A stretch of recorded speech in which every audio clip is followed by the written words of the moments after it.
Big Al's Rant with Caden McFarland, powered by Jack Cassee Ford. And welcome to the Rant, everybody, with Al Jerkins, Caden McFarland. We'll get to him in New Orleans, a wet New Orleans, by the way. It's a good thing they have a dome for the Sugar Bowl, as we are at halftime of the final NFL regular season weekend. And Caden, staying dry, my friend? Not a bit. Not dry at all. As you said, thank goodness they're playing this game in a dome, and thank goodness we found a tent somewhere near the river because it is pouring here in New Orleans. All right, now, final press conference of the year for Bob Stoops prior to a football game, and we were worried a little bit, at least he was being questioned about how this team would be ready for this Sugar Bowl. Did they feel it was a lesser bowl since they went to the playoffs a year ago?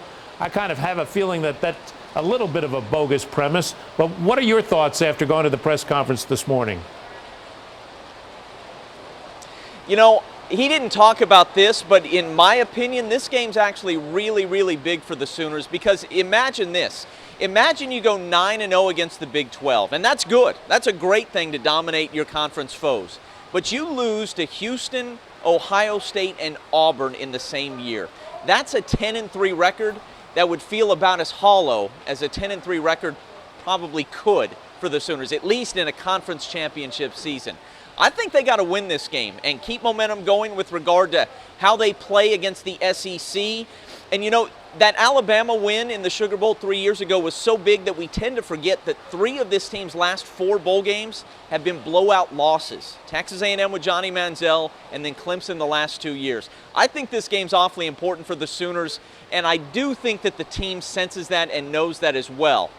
I have a feeling after watching the semifinals last night and the blowouts that we had, Clemson and Alabama again, I think OU needs to win this from a national perspective to stay in that Alabama, Clemson, USC, Ohio State conversation.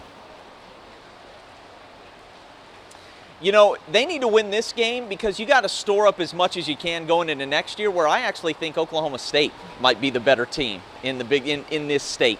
I know that seems crazy after what we saw in Bedlam just a couple weeks ago, and when you look at Mike Gundy's record in Bedlam of 2-10, but OSU has so much coming back, and OU likely loses so much. Bob Stoops was asked today about Samaje Perine and Joe Mixon. He admitted that they've had those conversations about the NFL, but nothing's been determined yet. I would be shocked if Perine's not gone.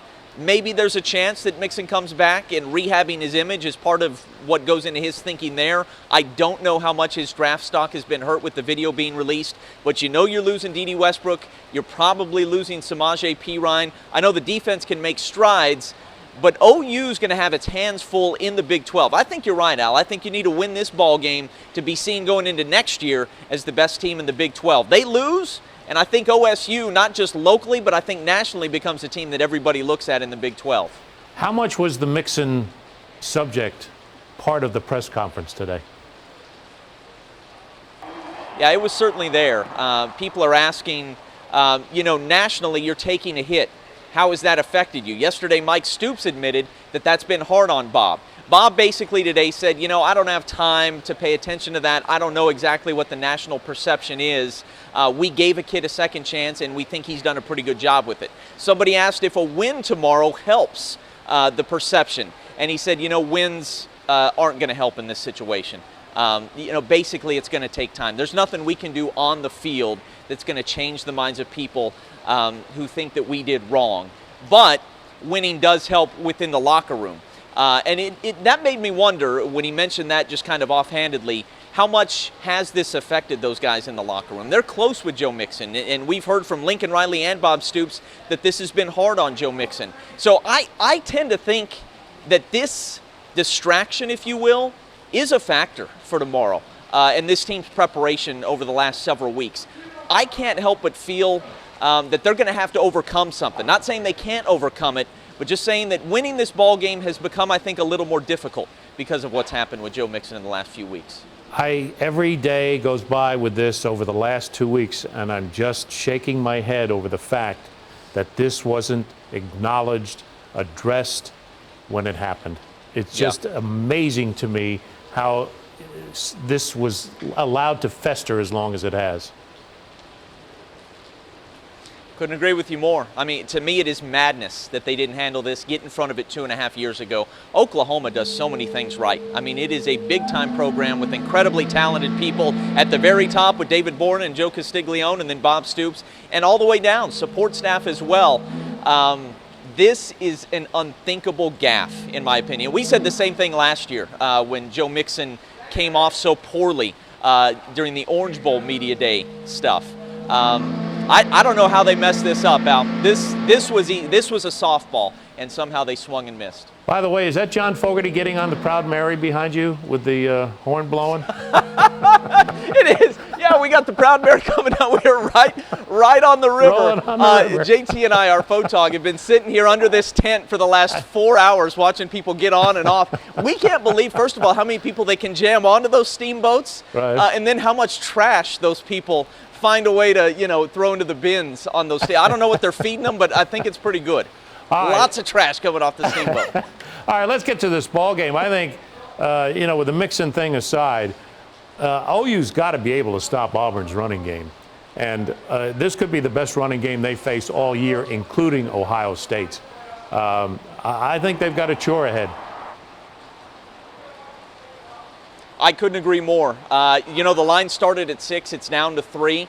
They got to stop that Auburn running game that averages 280 yards per game.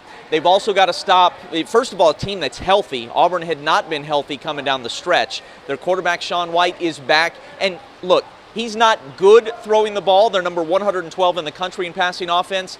But he's good enough, probably, to hurt a Sooners secondary that struggled all year long if the Sooners have to bring up a whole bunch of men into the box to stop that Auburn run game. So the point is, what you're saying is exactly right. If they don't have any success against the run game, I don't think anything's going to work for the Sooners defense, and they'll be in a situation where they just have to outscore the Tigers. Have you seen a lot of OU fans taking in New Orleans? Has it been a representative group? Yeah, I would say comparable to 3 years ago when they took on Alabama. There are a number of people who come down. I met quite a few people from Tulsa today at the pep rally. The pep rally had a decent crowd, but let's be honest, Auburn's was at least twice as big. You see at least twice as many Auburn fans as you see OU fans. It's going to be a lot like it was a few years ago when Alabama had a clear advantage inside the Superdome. Same situation. Last year against Clemson, same thing. OU travels well, just not as well as some of these teams from the SEC when they're in their own backyard. Now, I know you were working last night, but I know you got a chance to see the semifinal games. My goodness, 2 blowouts. And we have the same 2 teams. Yeah. Ohio State looked like they had a long year. And Clemson, I think, has a shot to win this game. Yeah. I really do. I'm with you there. I certainly hope that happens. I thought they were every bit as good as Alabama in the national championship game last year, and that onside kick that Saban called really was the turning point, but they went toe-to-toe with them. I think they can do the same thing again, and the team that I saw last night against Ohio State absolutely can. Clemson, we were all believers in these guys to start the year, and somehow they convinced us that maybe they weren't what we thought they were at the beginning of the year. The team we saw last night, every bit as good, maybe even a little bit better. To shut out Ohio State.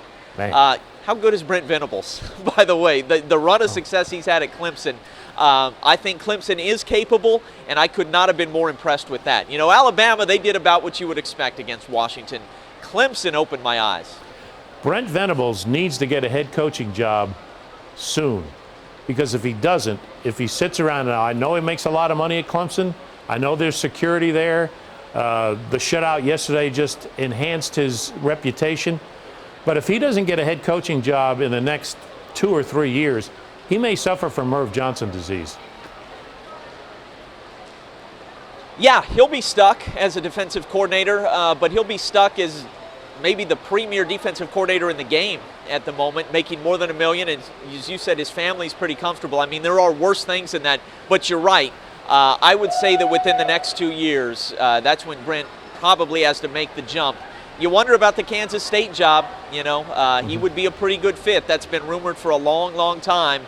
Snyder can't go forever, but he was pretty good in the bowl game, so he's probably got a little more juice in the tank. I know Levitt would be a prime candidate for the Kansas State job as well. All right, now let's. We've got to talk about OSU's performance in the Alamo Bowl, and let's run some highlights on that game. I thought this was absolutely the most perfect play calling you could possibly have in a bowl game, or in any game for that matter. I think Yursich really, not that he couldn't get the job done, but I thought this team played flawlessly the other night. I could not agree with you more. They were fantastic. It was the best performance they put together all season long. What you mentioned about the play calling is exactly right.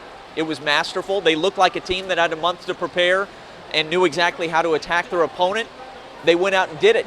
James Washington ran by guys that people tell us will be in the NFL, those Colorado cornerbacks.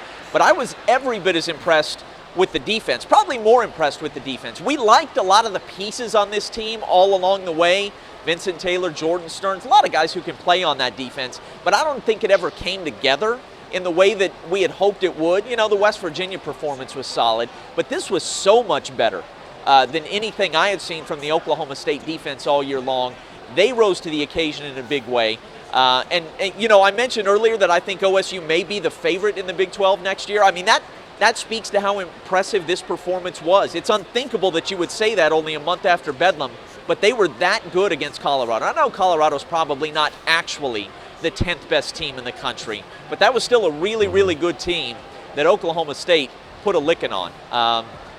OSU fans got to feel really good going into the offseason. To me, Bedlam should be a distant memory, but you mentioned the play calling. I know a lot of OSU fans immediately, first quarter, second quarter, they were taking to Twitter saying, where was this in Bedlam? And it raises the question, why does Mike Gundy seem to coach differently against OU than he does everybody else? It's strange. I have no answer for that. Well, OU's a better team, for one, than the team that they faced in the Alamo Bowl. Colorado, you know, I told you this earlier when I came back from California one week, and I saw Colorado play UCLA. And I said, Colorado is this good in the Pac-12? And that was an ugly, ugly, ugly game. And then Bill Haston of the Tulsa World made a comment. He was at a Colorado practice and said that they do not pass the eye test in the physical department. And that put the icing on the cake for me. And that's why I thought OSU would have a good chance of romping in this game. Listen, it is pouring there, isn't it? Oh, my goodness. You can hear that, I guess. This isn't even close to as bad as it's been. I see it.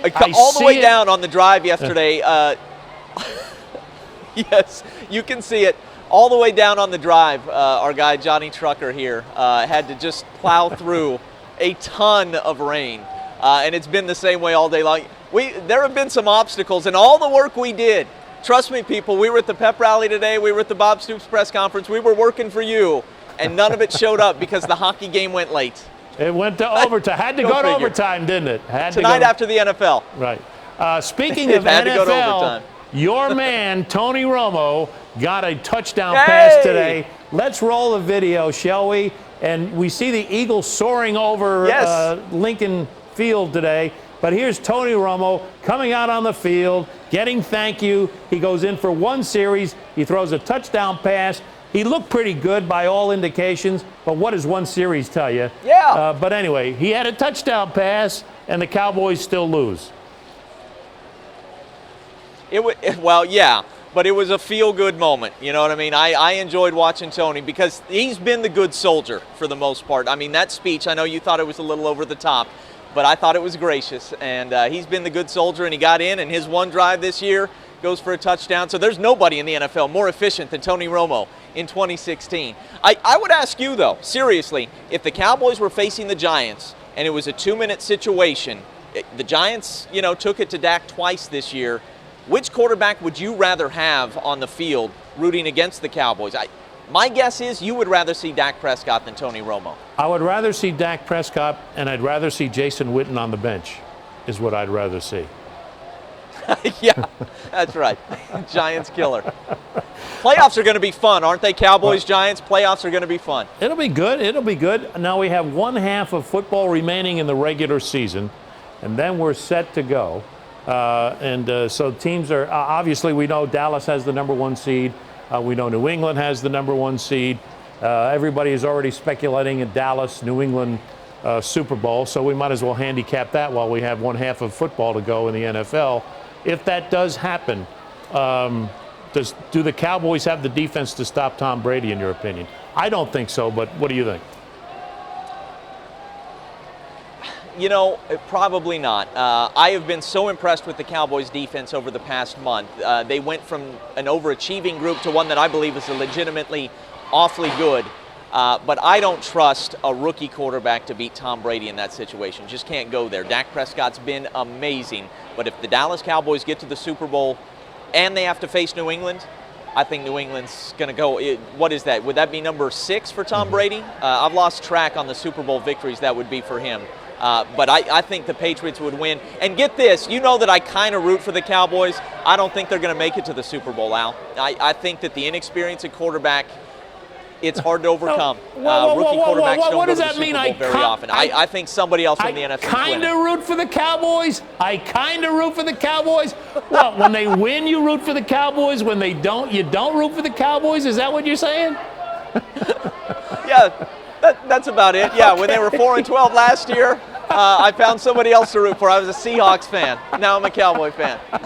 All right, we got to get back to football. But Caden, we'll see you tonight at 10. And thanks. Stay dry if you would, and say hi to John Fogerty and the proud Mary for me, will you? Yeah, that's right. That's right. Absolutely, will do, Al. Thanks so much. That wraps it up for the rant. Now back to football on NBC.